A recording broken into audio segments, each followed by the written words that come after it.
kõige põhilisem ergonoomika eesmärk ongi vältida tugiliikumiselundite vaevusi.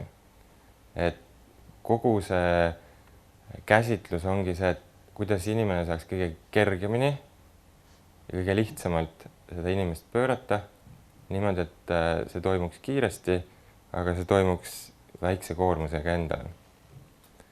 Ja lähtepunktideks on siis tegelikult kõige olulisem ongi see töökeskkond, kus te olete. Ehk siis see voodi, ümbrus, linad, riietus, siis tuleb inimene ise ehk teie enda oskused, jõud, mis teil on, ja siis loomulikult patsient. Keskkonnast uuesti. Ehk siis kõige olulisem selle juures on just, et te saaksite kasutada voodit ja see kõrgus oleks teile kõige sobivam. Ehk väga raske on töötada ja hooldada inimest, kui te peate seda tegema madalalt. Hiljem tulevad slaidid, mis seletavad ka, mida see teile endale põhjustab.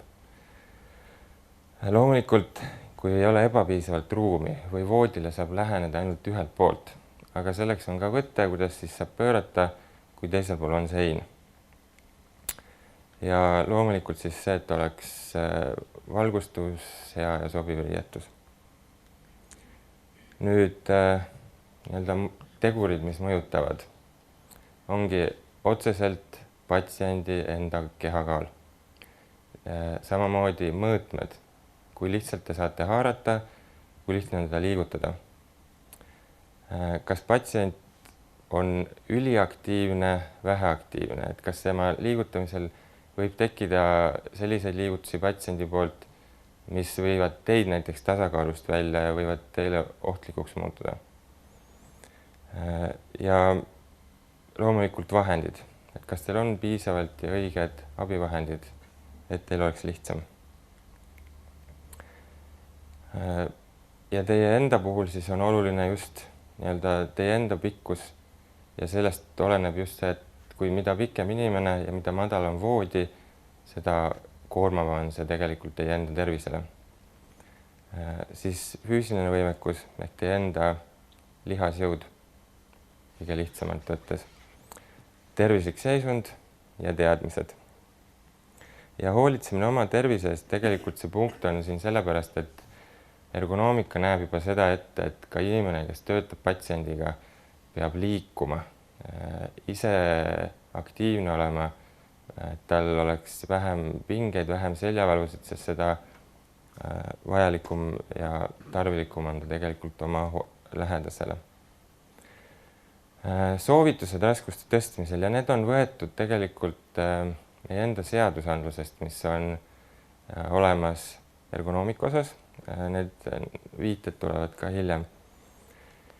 Ehk toetuda mõlemale jalale ja tallad oleksid kindlasti vastu seda aluspinda. Ehk ei ole varvastel, ei ole kandadel, vaid olete kõige paremas tasakaalus, mis te saate. Selg peaks olema sirgem ja tõstetav raskus võimalikult keha lähedal ja võimalikult õigel kõrgusel siis teie keskkohale.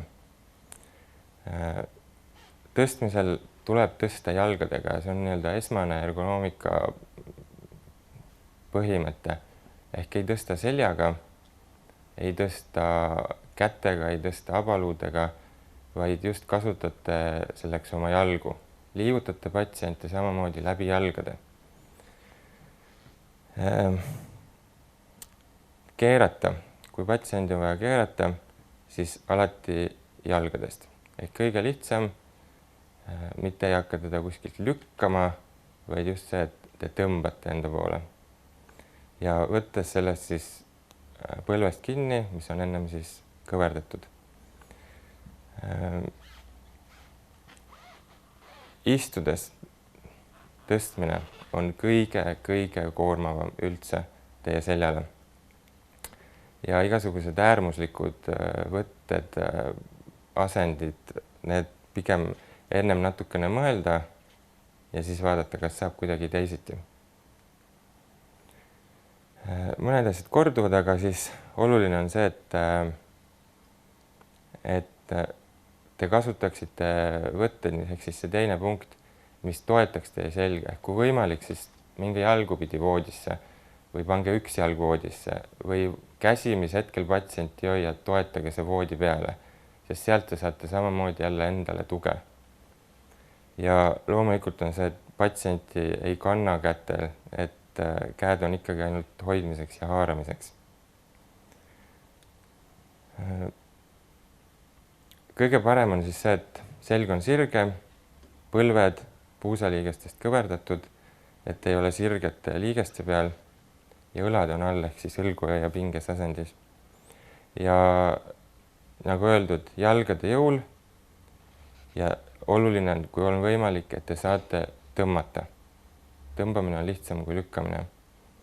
Ja kui on väga suure kehamõõtmetega või kehakaaluga patsient, siis teete mitmes etapis, kas või 10 sentimeetri kaupa.